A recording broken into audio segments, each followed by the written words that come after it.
ওরা ভাবে দৌড়াচ্ছে কেন? ওদেরকে আবার কি হলো? সেদিন এক ছেলেকে দেখলাম এরকম বাড়ি থেকে চলে যাচ্ছে, এদের আবার কি হলো?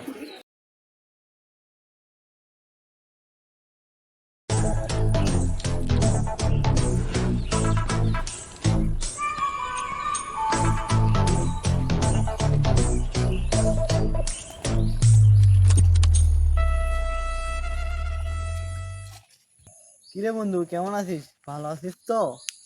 আছি। হ্যাঁ, ভালো আছিস? তুই কেমন আছিস? হ্যাঁ, আমি ভালো আছি। অনেকদিন পর তোর সাথে দেখা হয়ে থাকিস নাকি? ভাবির কি খবর রে? ভাবির না একদিন আমার বাসায় আসিস তো? হ্যাঁ, তোর ভাবি তো আমার ভালো আছে। ভাবির কথা বলতে এরকম করলো কি? আমার মতো কষ্টে আছে নাকি? দেখ বন্ধু, আসি আরেকদিন। দেখ বন্ধু, ভালো থাক, আসি।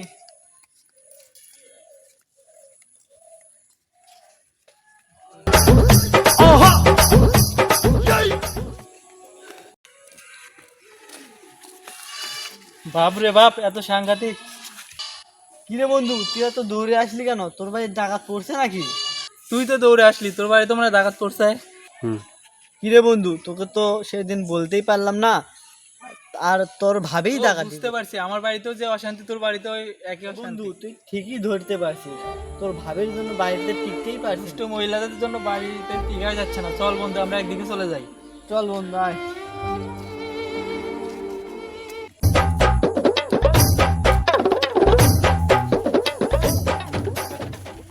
ওরা ভাবে দৌড়াচ্ছে কেন? ওদেরকে আবার কি হলো? সেদিন এক ছেলেকে দেখলাম এরকম বাড়ি থেকে চলে যাচ্ছে, এদের আবার কি হলো? আসলে বন্ধু, বিয়ে শাদী করলে এমনই হয়, বিয়ে করাটাই ভুল হয়ে গেছে। এ ছেলে রে, তোমাদের কি আছে? এখানে আসো। আসসালামু আলাইকুম। ওয়ালাইকুম আসসালাম রহমতুল্লাহ। তোমাদের কি আছে?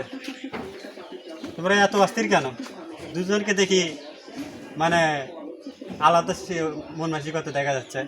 বসো বসো, এখানে বসো। দেখি কি আছে তোমাদের।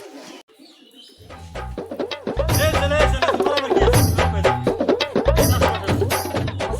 ওয়ালাইকুম আসসালাম রহমতুল্লাহি ওয়া বারাকাতুহু। হুজুর, আমি একটু অশান্তিতে আছি। সবার পরিবারে দেখি একই অবস্থা। আসলে দিনের পথে না থাকলে এরকমই হয়। তুমি আসো, এখানে বসো বসো। আসলে বিয়ে শাদী করলে একটু দেখে শুনে বিয়ে করা লাগে। তোমরা হুট করে একা একা পছন্দ করে বিয়ে করলে এরকম হবে। আরে হুজুর, আমি তো বুঝতে পারিনি যে আমি নিজের পছন্দে বিয়ে করলে এরকম অশান্তি হবে। মেয়েটা তো কথা তো বোঝে না। সেই সাথে মনে করেন ভাত রান্না করলে মনে করেন হয়তো যাও হয়ে যায়, আর না হলে পুরে সারগার করে ফেলে। আসলে দিন ভেতরে যদি না থাকে, দিন দুজনের ভিতরে যদি দিন না থাকে তাহলে সংসারে অশান্তি লেগেই থাকে। আসলে এটা আল্লাহকে ছাড়া চলতে গেলে অশান্তি থাকবেই।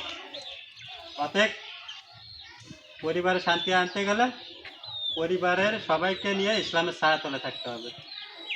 যে হুজুর, এটা তো আমরা বুঝতে পাইনি। তো হুজুর, আর ভুল হবে না। আমরা কি করবো এখন? যেহেতু আমরা কোরআন হাদিস অনুযায়ী চলার চেষ্টা করতেছি, মেয়েকে তো তালাক দেওয়া যাবে না। তালাক তো দেওয়া যাবে না। এখন এখন কি ছেলে করে মেয়ে হয়েছে, হ্যাঁ হুজুর, এখন সেই ক্ষেত্রে তাকে কি করবো? কিছু কাটছাট এবং মানা নিতেই হবে। আর উপায় তো আর নাই, যেহেতু আল্লাহ যেটা কপালে সেটা লেখেই থুছে। জি হুজুর। কারণ কপালের লেখা তো আর কেউ বুঝতে পারবে না। দুজনের ভিতরে একটু দিনের দিনের ইয়েটা একটু মাথার ভিতরে আনবা, ওইরকম ভাবে চলবা। এখন তোমাদের দুজনকে আমি বলি, তোমরা তো বাবা মার পছন্দ পর্যন্ত তো কোনো চলতেই চাও না। সারাক্ষণ মোবাইল ওয়াইফাই দিয়ে তোমরা সারাক্ষণ ফ্রি ফায়ার দিয়ে কি জীবন চলবি? অতএব তোমরা দুজনেই বাড়িতে যাও, পাগলামো না করে বাড়িতে গিয়ে স্ত্রীকে বুঝাও। স্ত্রীকে বুঝা বলো দুজনই 5 ওয়াক্ত নামাজ পড়বা এবং পরিবারের বাকি সদস্যদেরও তাগিদ দিবা যাতে 5 ওয়াক্ত নামাজ পড়ে। তাতে ইনশাল্লাহ পরিবারের শান্তি ফিরে আসবে। জি হুজুর, আমরা বুঝতে পারছি যে ভুলটা আমাদেরই ছিল।